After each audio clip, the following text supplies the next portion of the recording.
What's going on, everyone? Welcome to Forward Progress Week 10 Best Bets Edition here on the Forward Progress YouTube channel, part of the Hammer Betting Network and powered by Pinnacle Sportsbook. Back to the usual crew this week. G-Stack George standing in for Suma last week, did a great job. When I say great job, he lost his best bet in very embarrassing fashion. I do have to let him know that, as he's probably watching right now. But Suma is back in, as is Hitman, as is Dr. Eric Eager. And already, Hitman, new rule, bet all the leans, fade Hitman's best bet. It's just been that one.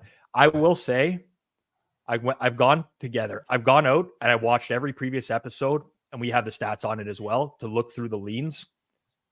I'm not a guy that wants to be here and bring up the tout narratives and everything like that. Best bets have sucked for Hitman, but your leans, Hitman, are actually 18-11 this year for 62.1%. So I ask you, why not just use one of the leans as the best bet going forward? It was that easy, and everybody got to see what happened on Twitter last week. I had such a good week. It was one of those weeks, college football, great. My live betting was better than ever. Props on fire. Game sides totals were on fire. I said, you know what? Everything's won this week. The best bet's going to win. I'm giving away $500. It got 1.5, 2 points closing line value. Here we are again. Same old story. It does happen. We will review last week, but in all honesty, someone said parlay all the leans. I'm not going to suggest doing that. Honestly, I don't suggest do that. Don't do that. Don't. But the leans this year are a combined 70 and 47 for 59.8% from this crew. So best bets, not so great, but leans good. We'll do a quick recap of last week. Producer Jason, from a leans point of view, I went with 2-0. Eager, you got that. Producer Jason, Tampa covered that number. Producer Jason he's in on the magical stream, Thursday night magical stream, a little too early. Tampa covered on that kneel at the end of the game by Houston. That was a great one. They were just used to you getting bad beat at the end of these games, Eric. With Baltimore a few weeks ago, I think he just marks X's on those. From a best bet perspective, I did end up winning my best bet, and I was the only one who did so a week ago. Oh no, Washington. I want. Here we go, man. Great start to the show today. Eager, you cashed with Washington. Holy jeez, was that a sweat? What was your reaction when Sam Howell was throwing to Kyle Duggar directly in the end zone at the end of the first half of that game? I was at the privilege that ended up being Falcons Vikings, but that was the one game I was following along with. When I saw them get up 10-0, I just knew. I was like, it was sort of like what I texted into the channel where when it was 14-7 after the first quarter in Buffalo Cincy, I was like, how is this going to go under? I was like, how is Washington going to blow this cover? And I look back at my phone 5 minutes later, it's 14-10. So that was a hell of a game. New England ultimately not viable on offense, so kind of hard to cover by margin when you can't score. Not viable might be an understatement for what I witnessed from them a week ago. For those who are new here, don't know how this works, we're covering 5 games this week. Usually we got a lot of ugly games in the mix because they're games that we have opinions on. This week we actually have some good matchups that I'm looking forward to talking about. So we'll break down 5 games where at least one of us has some sort of opinion on the game. Then at the end of the show, you will get a best bet from each one of us, our favorite pick on this week's board. All the picks tracked via third-party app, BetStamp under the Forward Progress HQ account. And again, we'll try to make this as forward-looking as possible. I don't think anyone cares what we bet already. It's about the numbers that are on the board right now. So let's get right into it, guys. And let's start with a pretty interesting matchup on deck at Paycor Stadium. It's the Bengals, now 5-3, hosting the Texans, 4-4. CJ Stroud, the star of the NFL last week, rookie record, 470 yards. Thrilling comeback in that win over Tampa. Eric still gets the cover, but CJ Stroud gets the win. He's been great so far this year. Statistically across the board, it's been a very impressive first half for CJ Stroud and DeMeco Ryans. Cincinnati, on the other hand, they've turned around a 1-3 start into a 4-game winning streak. The latest victory coming Sunday Night Football against the Bills. The defense held up against Josh Allen. Joe Burrow seems like he's back to his old self again. And a lot of people talking Bengals back in the Super Bowl mix. Current market right now at Pinnacle, Bengals -6.5, -109. The total in the game, 48. Hitman, I'll start with you on this one. You unfortunately, I hate to bring this up, didn't cash with the Bengals on the over last week, but you are somewhat interested in going back to the well once more again here. Yeah, so I'll preface by saying that make sure that you're monitoring Jamar Chase's injury status for this game, because he's going to impact this total on if he ends up playing in the game or not. As far as what we know, on Wednesday, they said that if he does practice, he's going to be limited and he's going to be pretty sore. So right now, to me, it sounds like a legit 50-50. But with that said, I lean towards the over in this game. The Texans' pass defense has really been struggling. If you look back at, like, even Bryce Young threw for 7.5 yards per attempt against this team. They're allowing on the year, they're 31st in completion percentage, allowed 24th in yards per attempt. They're primarily a zone defense, which Joe Burrow is just absolutely lethal against zone throughout his career. And since he got healthy in the last 2 weeks, when the Niners and Buffalo played zone last 2 weeks, he led the NFL in success rate and EPA versus zone coverage. And those are at least one good defense that he was going up against in that sample size. So I think it's a good matchup for him. The Bengals are first in pass rate over expectation over the last 6 weeks. So we know the Bengals offense probably going to have success with the hottest quarterback in the league. And then you look at Houston, and remember we handicapped that Houston-Tampa game last week, and we said which coordinator is going to open up the offense on early downs. Well, Houston opened it up last week. Stroud went 16 of 19 for 298 yards on first down passes. They had a season-high 60% dropback rate on first down. That was 9th for the entire week after they were last in the NFL prior to that. And DeMeco Ryans came out, and they asked him about it. And he said, you know what, we're going to play to our strengths. And if we got to do that, we got to do that. So I don't think it's going to be a super stubborn coaching staff for Houston. I'm hoping that they made a philosophical change where they start to air it out with Stroud more. So give me a lean towards the over.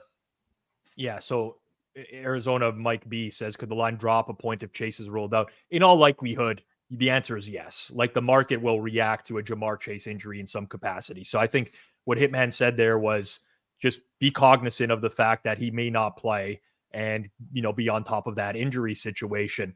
Dan Rivera in the chat says, does it concern any of you that the Texans are off an epic win and they could start slow here? I'll throw to you, Eric, because I know you probably agree with some stuff that Hitman said about Joe Burrow against zone.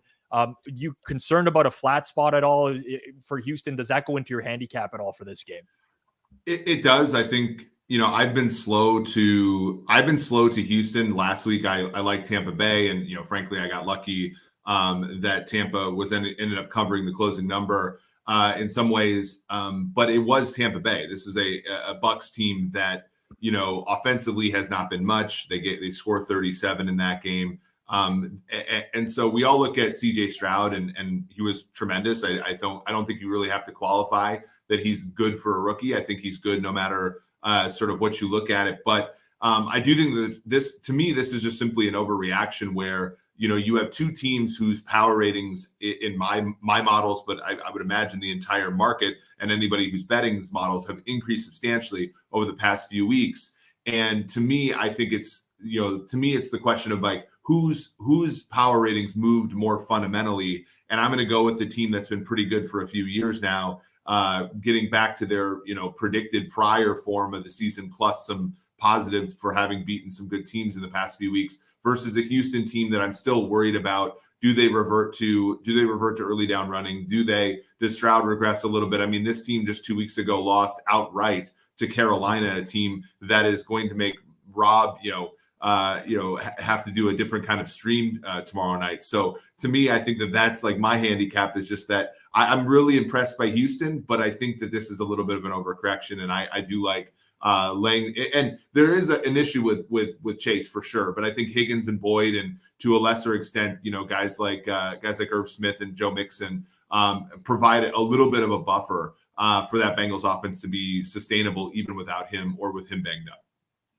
So, Suma, you weren't with us on the show last week, but I know for the previous 2 weeks that you've been high on the Bengals. The 49ers game a couple weeks ago, last week, Sunday Night Football against the Bills. Do you view this as another good spot to back Cincinnati, or is there some pause or cause for concern for you? I'm standing on the sidelines because of the injury situation, but I agree with Hitman and Eric. I think this number might also be a tad low, and I would actually prefer to get a better line with the Bengals if Jamar Chase is out versus line staying in the 6.5, 7 range with the possibility of him being limited in the game or maybe on his snap count because his back is not fine. So I guess if that drops after a bad Chase news, I would probably like Bengals more at a lower number. I just think Texans defense, especially their pass defense, they are not good at all. And I think even without Chase, Bengals should have no issue moving the ball. Might also be a little letdown flat spot for the Texans after that epic comeback win. And I also agree with Hitman, like if there's a game script where the Bengals score many points and are leading the game, like, I don't know, 27-17 or something, there's always the chance that the Texans just go into pass heavy mode, being aggressive and sling the ball down the field and somehow get this towards the over here. So I agree with the two right now at the current market price, and with the injury situation, I'm standing on the sidelines. But I would also lean towards Bengals here. I love that we have situational Suma back referencing a potential letdown spot for the Houston Texans. I'm kind of on the fence with this game. The CJ Stroud performance last week obviously was pretty incredible, but the one thing that stands out to me about CJ Stroud this year is that he's put together these solid success rate numbers, EPA per dropback. 51% of his throws are going past the sticks this season, which is incredibly high to be not turning the ball over at a high rate and also to be having the success rate that he's having. So I think Stroud is like by far the real deal here. And on top of that, go through Houston's schedule and look at the defenses that they've played in terms of success rate and EPA. They've played the third toughest schedule of opposing defenses. They've played the Ravens. They've played the Jags, Steelers, Saints, even the Falcons, who've had a above average defense for a large part of the year. So I don't know that I really want to fade Stroud at these numbers at any point in the near future. I kind of have a small lean to Houston. Maybe I'm not factoring the situational spot all that much, but with the potential of Jamar Chase missing this one, I don't know. It looks like we're all over the place on this game, which is nice. And I think it's good for the viewers when we can give different breakdowns of these types of games. Also good for the viewers would be getting the best number possible when betting on games.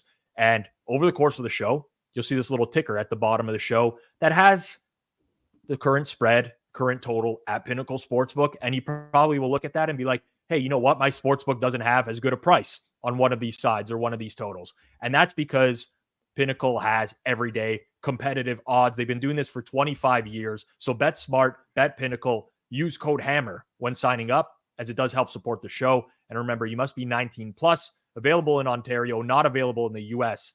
And as always, we all encourage this. Please play responsibly, which is why I couldn't, in good faith, tell someone to go parlay all the leans. Please play responsibly going forwards. Game number 2, guys. Another banger of a game. 49ers on the road to take on the Jacksonville Jaguars. Bye week probably came at a very good time for the 49ers. They had the 5-0 start to the season, lost 3 games in a row, but they get Chase Young at the deadline. That bolsters their defense. Potentially, very probably, Deebo Samuel back, potentially Trent Williams as well. So a much healthier squad coming out of the bye week. Another team coming off the bye, Jacksonville Jaguars. They also had some injuries in the secondary, Tyson Campbell, Andre Sisco prior to the bye week. So a nice little break for them as well. They have a 5-game winning streak going into this game. Current market at Pinnacle, 49ers -3. Total 45.5, juiced pretty heavily to the over. Eric, I'll go to you first here. The Jags have turned a lot of heads, especially with their defense this season. Do you like this matchup for them this week against the 49ers? I do. I think, one of the things that has sort of been disappointing about the Jaguars so far this year has been their offense. And, Trevor Lawrence, not necessarily like how he's performed from a scouting perspective, but just their output has been a little down. I think that, when you think about NFL football, offense, generally speaking, will converge to the play of the quarterback. And I think that, Trevor Lawrence coming out of a bye should be a bigger improvement than Brock Purdy coming out of a bye, just because he's more talented and a better player overall.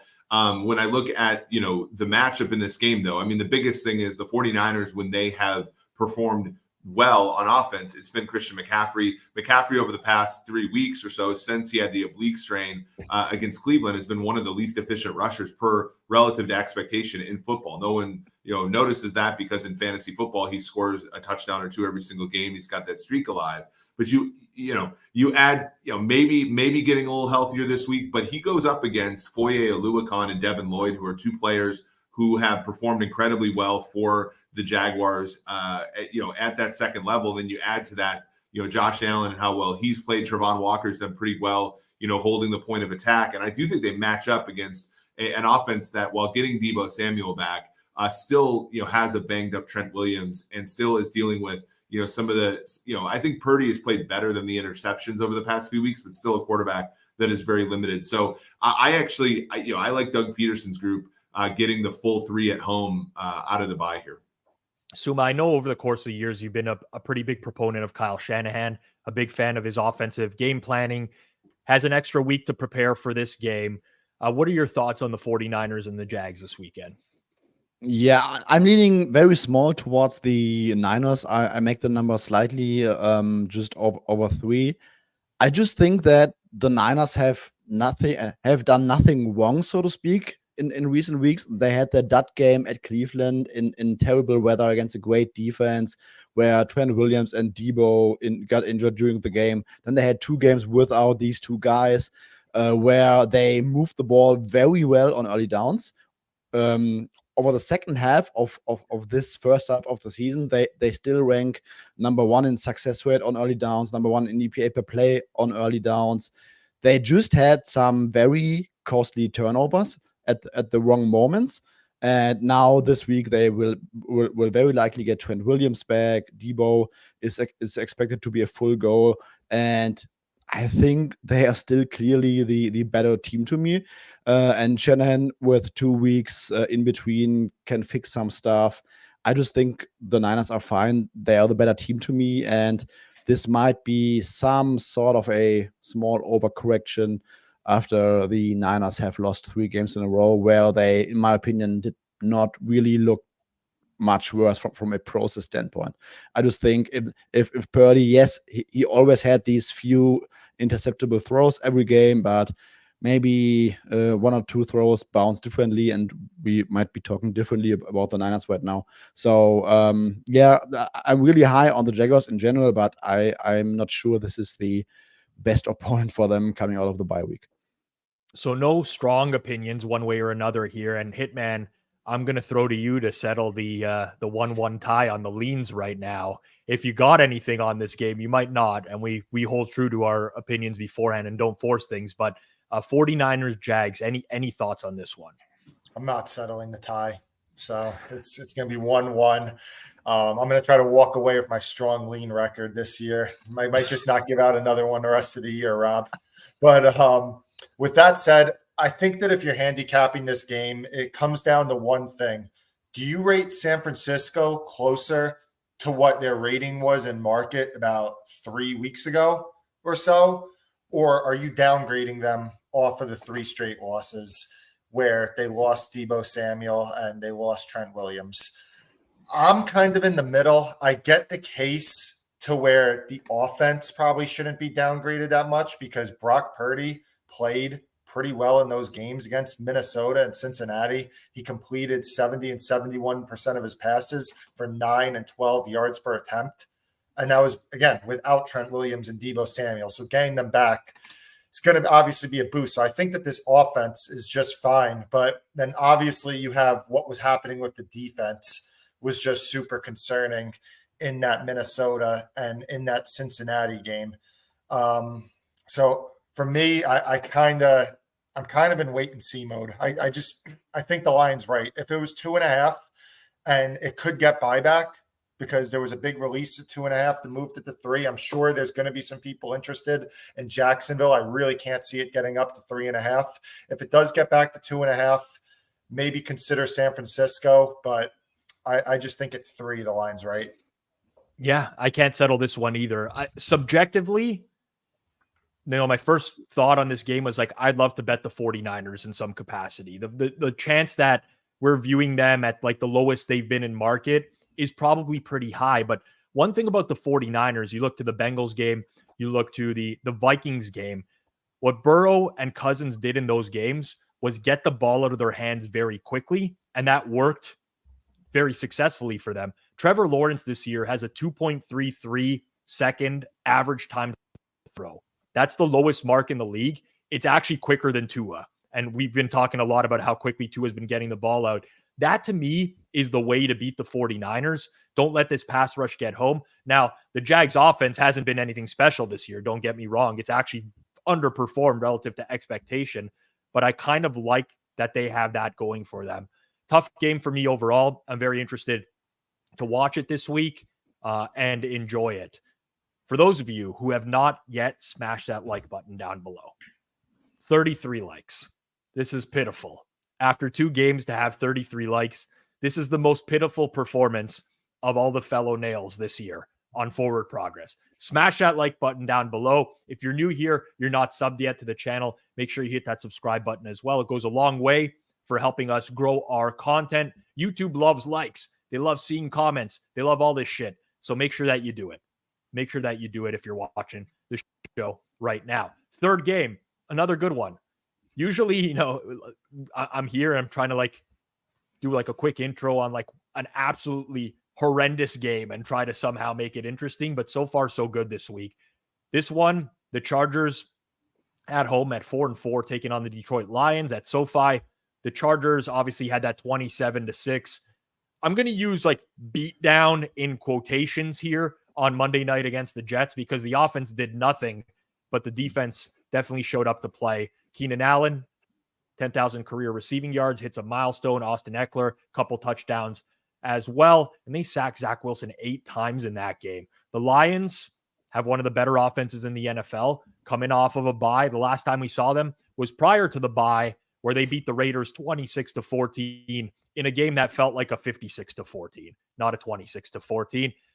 In week 7, prior to that, they were humiliated by the Ravens. That snapped a 4-game winning streak for them. Current market right now at Pinnacle, Lions -2, -124 as the main market.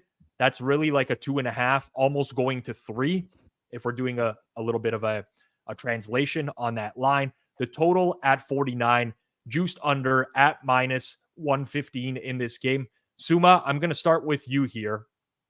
Chargers pulled out that Monday Night Football win against your New York Jets, despite playing pretty poor offensively. Is this a good time to potentially fade the Chargers?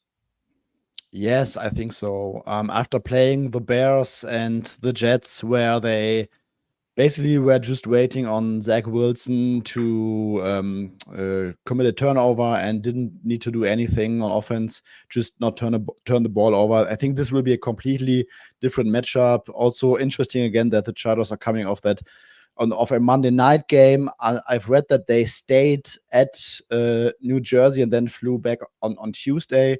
So it's going to be a short week for them. Bye week for the Lions, who are getting healthier. Frank Ragnow is back. Jonah Jackson is back.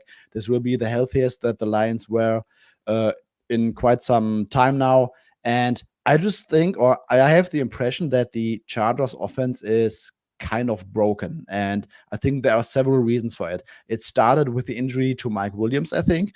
And when you look at some efficiency metrics since week 4 for the Chargers offense, they ranked 23rd in passing success rate, 32nd in rushing success rate by a country mile, and 31st in early down success rate. They cannot move the ball consistently. Corey Linsley is on IR, and it doesn't really sound that he will be back soon.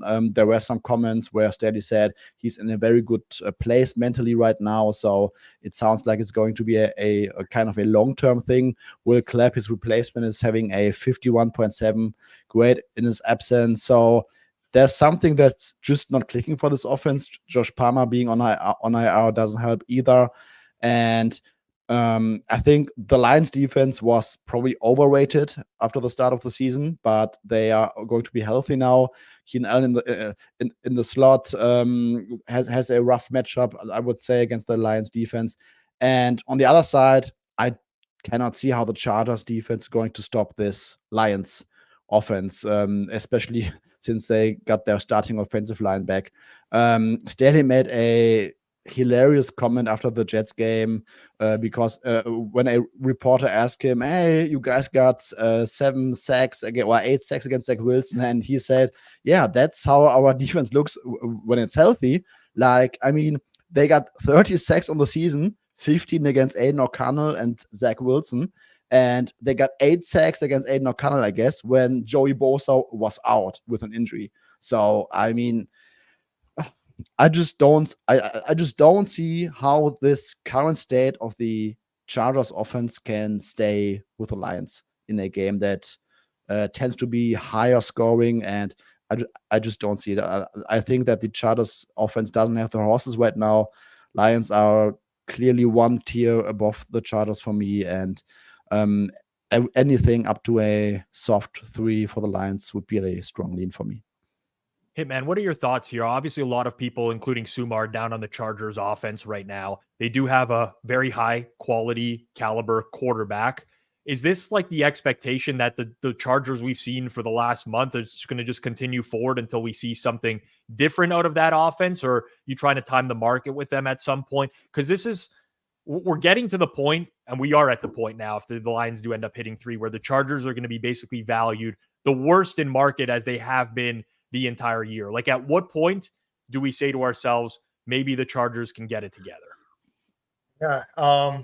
My thoughts was I agreed with the move that came on Detroit today. If you watched that game last week, it was just apparent that the Chargers cannot stretch the ball vertically without Mike Williams and now without Josh Palmer. And against Chicago the week before, who's pretty bad pass defense, Justin Herbert had the lowest ADOT I think they've had in all season. It was, I believe, 4.5 yards. Another low ADOT game against the Jets. They cannot run the ball. Ever since the Miami game, the run offense has struggled for them. So it was a game that I left pretty concerned about the Chargers. And you don't say that often after a 20-point win or whatever it was. But the game, it came out pretty even stat-wise. Like, if you just look, the Jets fumbled 4 times, and the Chargers recovered 3 of them. The Chargers fumbled 3 times, and they recovered all 3, and they had a special teams touchdown. That was pretty much the difference in a game where it was just 2 bad-looking offenses that played against each other. And then one other situational thing, Lions coming off the bye, Chargers on a short week. And it's going to be a really minimal home field advantage, you'd have to think, for the Chargers in this game. Going to be at least greater than 50% Lions fans. So I agreed with the move. And I just think that the Chargers offense is kind of looking like last year, where it's just all short stuff right now. They just do not have a vertical element to their passing game. I'm really surprised at how situational Suma could have missed that stuff. The Lions fans in attendance, and also the scheduling spot. You're gonna have. I know you've had a week off. So, yeah, I did hear that. I did hear that. Widowmaker spot 2.0, as Drew Dinsick, Whale Capper, calls it, the Widowmaker spot. Eric, thoughts on this one?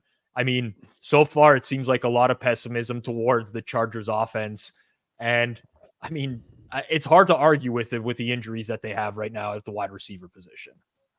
Yeah, and in addition to that, Austin Eckler has been pretty bad. I mean, if you go to our website at Sumer Sports and look at ball carriers, he's, per carry about a negative -0.5 yard created per play. When you look at rushing yards over expected, which is a different metric, he's been poor there as well. So, one of the weaknesses that Detroit has had historically in the Dan Campbell era is being able to stop the run. And I don't even know if the Chargers necessarily have the goods to take advantage of that either. So I just, I mean, my numbers didn't make this an edge for Detroit, but all situational Suma has got my feels going here for the Restore the Roar Lions. And, the only thing that's keeping me off this game is how happy it would make Kanish.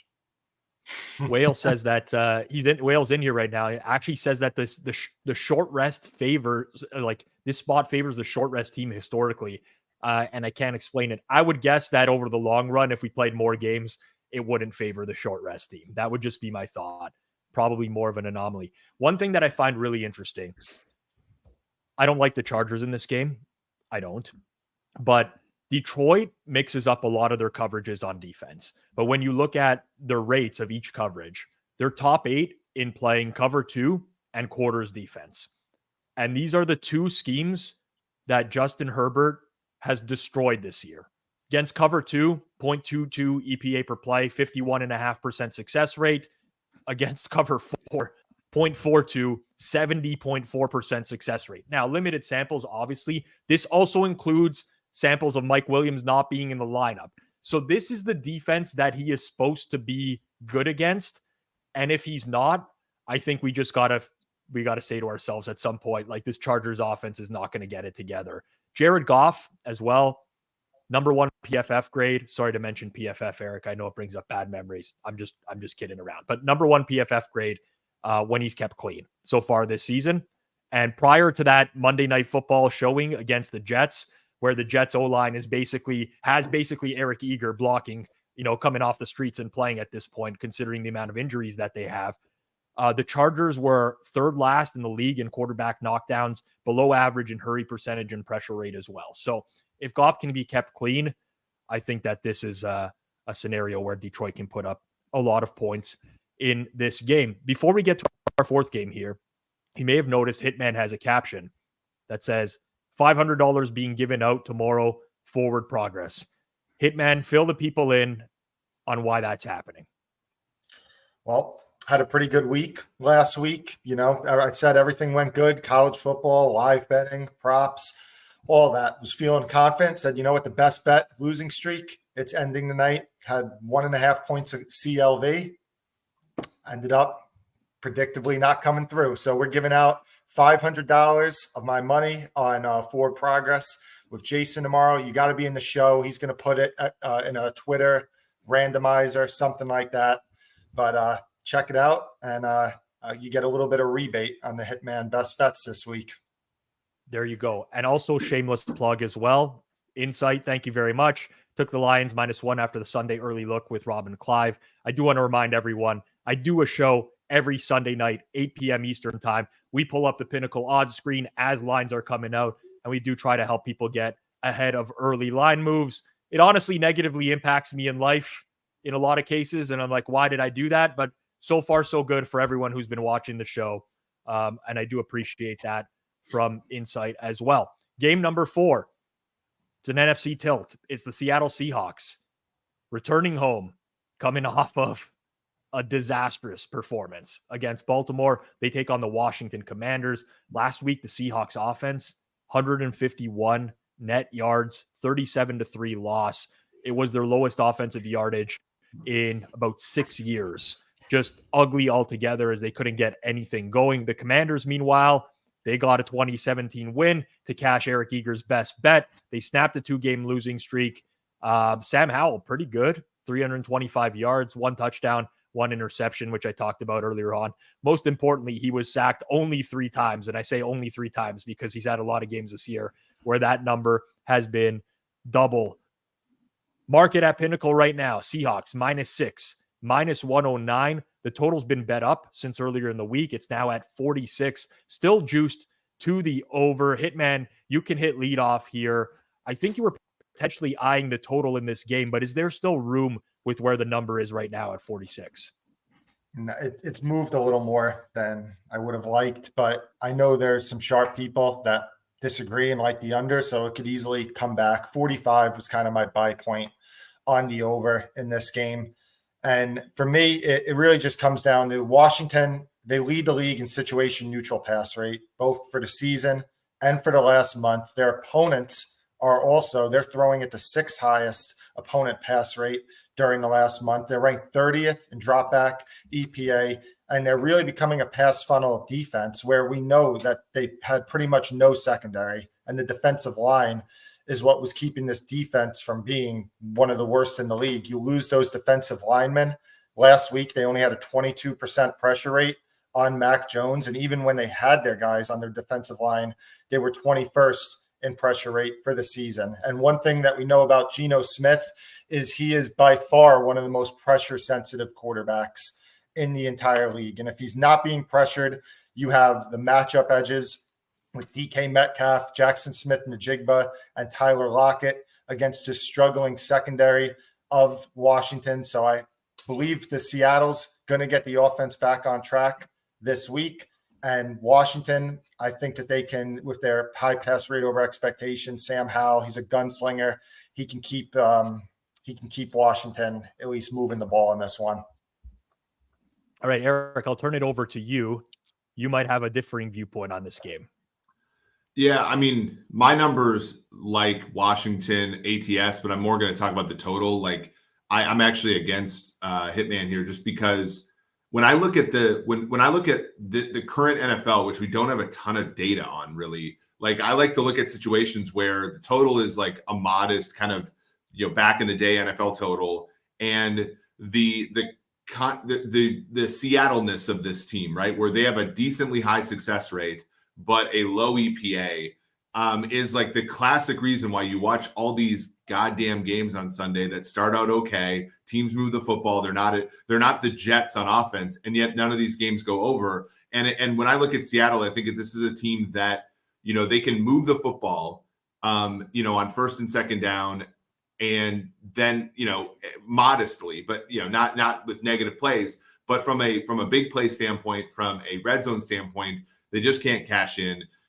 Couple that with the fact that Washington, to Hitman's point, like on the defensive line, they're going to struggle getting pressure, but they are pretty good at stopping the run, like minus 0.13 EPA per run play.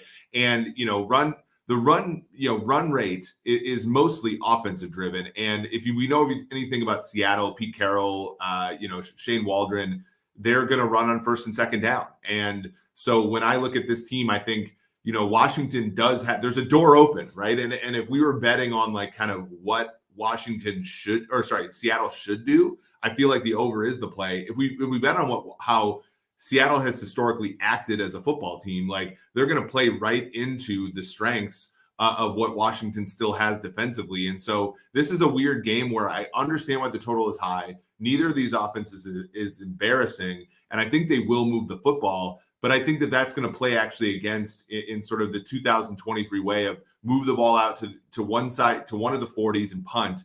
And beyond that, the last bit of sort of numerical, I have here is when you look at both of the, 4th down decisions for both coaches, they're both pretty bad, right? So when you get a situation where you could get that high variance swing by one of these coaches going for a 4th down and being woke and getting 7 instead of 3, I think you're going to get a few 3s. And so you couple the long drives, the long sustained drives that will end in field goal attempts, I think that the under is the play here.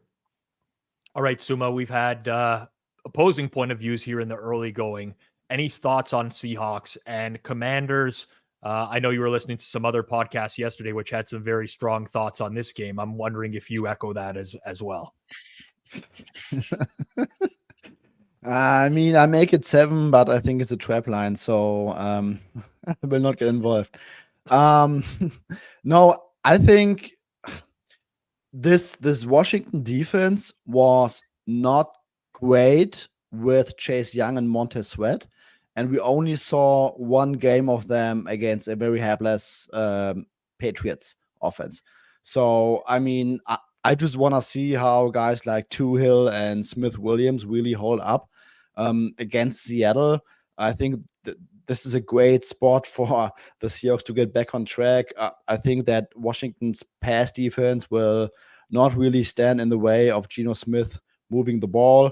I also don't think that they have great cornerback matchups against Metcalf, Lockett, and JSN, who might actually not drop passes this week.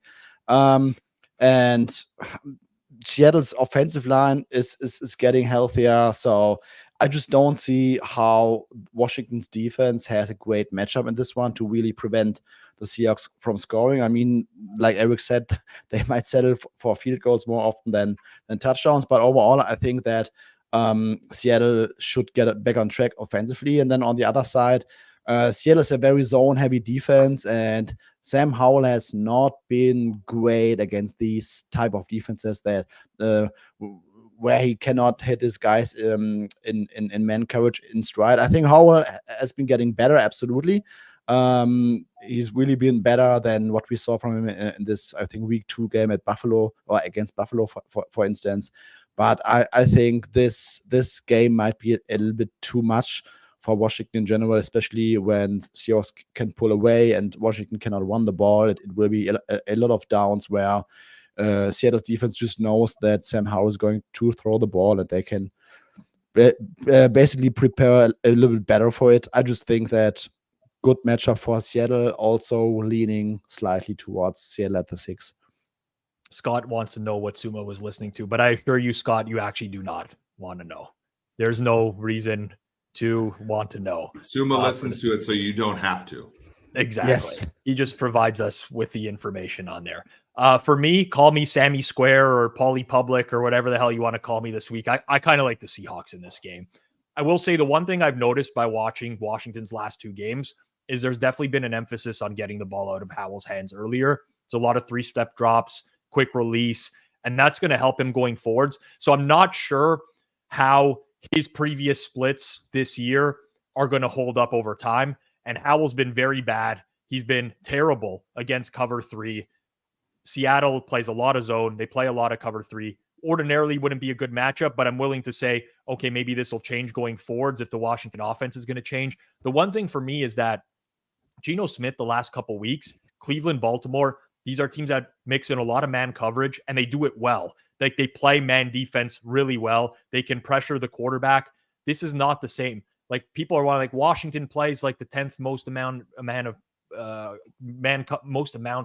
man coverage in the league. It's like, yeah, but they suck at doing it. They've sucked at doing it all year, and that's when they had pass rushers. I think this is a Geno get right game. Personally, I think the numbers a little bit short on this one. I'm also just really tempted with that Washington. Pinnacle has a Washington team total under 19.5 at plus 106 right now. And that tempts me a little bit as well, because I think that this Seahawks defense has been pretty solid. And with the amount of zone they play, I think that they can confuse Sam Howell in this game. We got one more game left, and then best bets. We ain't doing best bets unless we got 100 likes on the stream. Shouldn't be that hard to do. We got over 200 watching. Just take 2 seconds, smash that like button down below. And of course, if you're not subscribed here on Forward Progress, make sure you do so. We had a professional bettor in here, very difficult earlier. He's very upset with the content we're doing on Forward Progress because it's helping other people. If that's not a cue for you to subscribe here on Forward Progress, then I don't know what is. And maybe he'll be back next week as extremely difficult or something progressively more difficult. I'm sure he'll turn up at some point in the future, but make sure you do smash that like button down below. Denver at Buffalo, Monday Night Football, final game we're going to talk about. Denver coming off their bye week, and honestly, off of a pretty victory, which Eric would like to forget, I think. Had a lot of run-ins with Broncos Twitter that week. The Buffalo Bills, not looking so hot. 24-18 road loss to Cincinnati. Josh Allen played better in the second half, but overall has just been struggling over the past 5 weeks where they have not covered a single spread in that time. Eric, I will go to you first for this game. The Bills struggling out of the playoff picture right now. People are wondering what's going on. Are you viewing this as a potential buy low spot? The current market, Bills -7.5, -112, total 47. Yeah, the Bills can remain undervalued longer than I can stay solvent, I think. But in this case, I will continue to back Buffalo and Josh Allen for MVP. I get it. The defense is banged up. And especially in things that, Buffalo is struggling with, for example, middle of the field with Matt Milano and at the corner with Benford being, banged up and things like that. Micah Hyde as a stinger. Like it's not looking good from the defensive side of the ball. That being said, like you're not going to get, Buffalo's, Josh Allen's first in total EPA. Stephon Diggs is, as productive as it gets. Denver does have, Patrick Surtain, who will be, I think, a difficult matchup. But then Buffalo has gone and made Dalton Kincaid pretty effective. We have seen the Gabriel Davises and the Khalil Shakirs at times be productive over the past few weeks. I just think that this is a buy low spot for Buffalo and a sell high spot. I know, obviously Denver is coming off of the bye. I just think, that game 2 weeks ago was much more about Kansas City than it was about Denver. And, probably learning all the wrong lessons from that Denver as well, with, all the carries to Javonte Williams and all that kind of stuff that I don't necessarily know are efficient offense. So I'm just going to go with Buffalo here as a buy low. Hitman, you obviously watched a lot of Buffalo on Sunday Night Football, hoping for points. The points never came. Are the points eventually going to come for this Bills offense? And is this the matchup where they can maybe figure it out and get it back on track? Yeah, I don't know if Denver brings it out of them. I remember Sean Payton he made it apparent, it was before the first Kansas City game, that they needed to start running the ball more. And ever since that point, they've really been pretty much hiding Russell Wilson. And over the last 4 games, it's kind of shown where he's only had 6 yards per attempt, and his passing volume has went down a lot. I mean, I don't got much of an opinion on this. Buffalo, historically, they beat the hell out of bad teams, but they're just not the same team right now. And then you look just from a matchup perspective, the Denver defense has played a lot better in recent weeks. The big question that we have with Buffalo is their complementary playmakers. Obviously, Stephon Diggs is going to have a very difficult matchup against Patrick Surtain in this one. So can the other playmakers step up for Buffalo? Not much of an opinion on this one.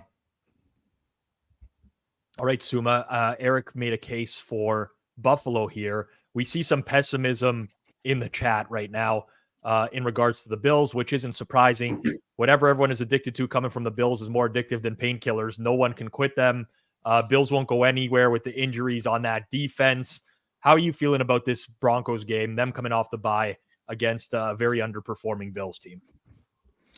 Yeah, I mean, something is missing with that Bills team on the defensive side. Terrell Bernard in the concussion protocol. I think it will be another tough loss, especially against a Broncos offense that's getting slightly better. They want to run the ball, and I'm not sure that the current state of the Bills defense has the horses to consistently really disrupt this kind of Broncos offense. Also, playing with practice squad linebackers might really help the Broncos in the play action game. So I think that Denver should be able to cook something up to move the ball. And then the question to me becomes whether this Bills offense is consistent enough to really outscore an opponent like this by margin. And I'm not sure that I could get there right now. I think Ben Sola tweeted it out yesterday or today that Josh Allen has been significantly worse on the deep ball since his shoulder injury.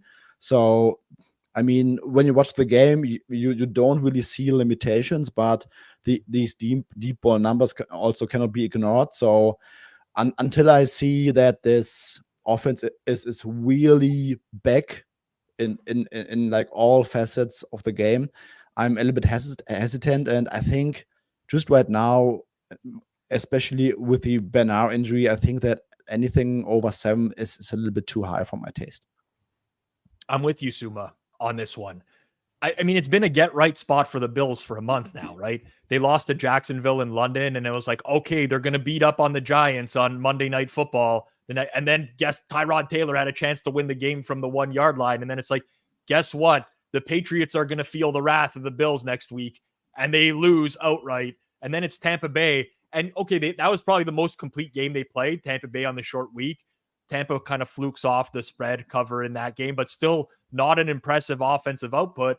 And then again, last week, they catch money, Sunday Night Football, don't cover again. And I'm kind of just in the same camp as everyone else where I just don't see it. I don't see it with Buffalo. And honestly, maybe this is like famous last words for me. I think Denver might be a sneaky second half good team. I know the last thing we saw was them beat Kansas City, but the defense is fully healthy. And I'm not suggesting that means that all of a sudden, like, this is a great defense. It's not, but it's not the one that ranked 32nd by a mile for the large half of the first half of the season. And all these injuries on Buffalo's defense, Diggs against Surtain, like, it just, I can't even believe I'm talking myself into the Broncos having a shot to win this game, but that's where I'm at right now with the Bills. So I'm kind of with you on this one, Suma. I can't get to 7.5. So, pray for me, people. Pray for me back in the Denver Broncos this week. Appreciate everyone in here. It's 5 games that we covered. If you didn't smash that like button, make sure you do so. Also, goes a long way if you share our content as well on your socials, in your WhatsApp groups, Telegram groups, whatever. Help people find us. It does help us grow this and continue to be able to do this on a weekly basis. Let's get into the best bets, boys. It's tradition here that we start with guys at 1. In the previous week, Eric, even though producer Jason tried to strip you of that win a week ago in the early graphic, you did get the win with Washington. We'll start with you here. You're targeting the Commanders game again this week. What's it going to be and why? Yeah, I'm going with under. I make it, good to about 44.5, but it's 46.5 right now, minus 105. Again, this is, everybody make a case that this is a get right spot for Seattle. That could be the case. I do think Geno Smith has struggled, but he doesn't mean he's a terrible quarterback. But when I just look at the success rates versus the EPAs for this team, these are 2 teams that can move the football enough to be dangerous, but not enough to score in some cases. The Washington Commanders have stripped out some of the variance associated with their offense, the sacks and some of the interceptions by making Sam Howell sort of more of a 3-step drop player, more of a low time to throw player, which I think, again, plays to the game being more confined. I also think defensively, Seattle is going to want to run the football and play kind of into that game script as well. And then lastly, I just think neither coach is going to do what it takes on 4th downs to score touchdowns as opposed to field goals. And if this total was in the 30s, like, that would probably be an issue, but this total is in the mid 40s, and field goals are probably a win on every single possession in that regard. So I like under in Washington versus Seattle. All right, Eric taking the under in the Commanders-Seahawks game, which we covered earlier. I'm going to go up next here, and I'm going to stick with the theme of totals. Got one right last week. I'm going to go with the New Orleans Saints and Minnesota Vikings under 41.5, minus 113. You could play the 41 as well. Those are all fine. 41 is a key number. I wouldn't go much lower than that. The Saints have kind of figured out the red zone woes a little bit, but I'm factoring that into the equation. They're using Taysom Hill a lot more, which has helped them altogether. But a few things here. First and foremost, credit to Josh Dobbs last week. Pretty incredible performance. Like, offensive line doesn't even know the cadence. They're snapping the ball on the sidelines. He's getting Kevin O'Connell ringing into him, trying to explain what's going on these plays. He'll probably get better with an extra week of practice, but also the Saints are now preparing for Josh Dobbs. The Falcons didn't last week. And what I don't like about Minnesota's offense is they can't run the ball. They're the 6th worst rushing EPA in the entire league. I don't think they're going to be able to run the ball on the Saints. And think back to Josh Dobbs in Arizona and how he fell off a cliff when James Conner got hurt and Arizona could no longer run the ball. I'm still fairly high on the Saints defense, so I like that matchup. On the other side of things, it's a little bit boomer bust, and that's scary with Brian Flores. Obviously, they're blitzing at a very high rate, but they also mix in a ton of cover 2. They play cover 2 at the 2nd highest rate in the entire league. That's been a disastrous defense for Derek Carr this year. 31% success rate against cover 2, only better than Baker Mayfield. Negative 0.33 EPA per play against that defense, considerably worse than any other defensive scheme as well. I think this one is just a little bit too high in this game. So I'm going to go back to an under. I hate rooting for these low unders, but I think this one's a little bit too high. Vikings, Saints, under 41.5, good down to 41. Suma, you're back in business this week after a week off. You're going to Pittsburgh. It's the Steelers and Packers. Who do you like and why? Yes, this time I'm siding with the voodoo magic at home against a very underwhelming Packers team. Yes, the Steelers are very, very fortunate to be 5-3 with all their voodoo magic, turnovers, close games. But they played a very tough schedule. By my numbers, they played the toughest schedule in the league, third toughest on offense, first toughest toughest on defense. They played most of the season without Cam Hayward, who's back. Deontay Johnson missed 4 weeks. He's back. And now they are facing a Packers team that I'm super, super low on. The Packers are very underwhelming, below average team on both sides of the ball after playing the, by my numbers, 4th easiest schedule on defense, 3rd easiest on offense. This offense also cannot move the ball since week 4. The offense ranks 32nd in early down success rate, 32nd in EPA per play. Pretty drastically low numbers. And now I think that after really having a lot of issues beating the Brad Ripien Rams, I think that they are going to run into a buzzsaw now with Pittsburgh. This Pittsburgh defense, their defensive line should get to John Love. I'm expecting a very mistake-prone game by him. And then on the other side, yes, I'm still having some concerns with the Steelers offense, but I think they are getting slightly better. And I also think that they should be able to just do enough to somehow get this game home against this Packers team. Yeah, give me the Steelers. All right, Suma going with the Steelers in this one. Hitman, we're going to end it off with you. Hey, man, we're only halfway through the season. The turnaround starts now. Who's the pick and why? We're going with the Ravens, -6. Let's start with how good Baltimore has been this year. They're plus 115 in point differential, and they're the number 3 ranked team in DVOA that they've ever had through 9 games. Plus, there's just all this talk about the Browns defense, but the Ravens defense this year, number 1 in YPP, 2nd in EPA, 5th in success rate allowed. And plus, when you look at the Browns, I'm not sold on Deshaun Watson being 100% yet. The Browns offense against Arizona in non-garbage time, 2 touchdowns. One was on an 11-yard drive. The other was on a 49-yard drive where the ball was tipped into the air on 3rd down into Amari Cooper's hands. They had 17 first downs and 4.6 yards per play against arguably the worst defense in the NFL. And for the entire season, Deshaun Watson has had the highest inaccurate target rate, 16% in the entire league. Cleveland's without both of their starting tackles from the start of the season. And then just from a matchup perspective, from when these teams played in the earlier in the season, Lamar Jackson was a super efficient 15 of 19 passing, 186 yards. Baltimore's running backs rushed 21 times for 102 yards. And this was in a game where they didn't have much pressure put on their offense. So I just think that Cleveland's offense is bottom 4th of the league right now until we see Deshaun Watson show something to us. So give me Baltimore -6. All right, Baltimore -6. I always love the chat reactions while Hitman's giving his best bet. The run starts now. The run starts now. As a reminder, tomorrow here on Forward Progress, Hitman's giving away $500. 2 p.m. Eastern time. Hitman, Dr. Eric Eager on the show with Jason Cooper as they will get you previewed for Thursday night football. And if you so wish and so choose, I will be watching that game in its entirety tomorrow night. Join me here on Forward Progress. 4 Bears, 4 Panthers. It is going to be a magical game. Those who know what I'm talking about. For myself, Rob Pizzola, for Eric Eager, for Suma, for Hitman, and from our sponsors, Pinnacle Sportsbook. Make sure you check them out. If you're in Ontario, 19 plus, use code HAMMER to sign up, as Pinnacle, truly one of the best in the business.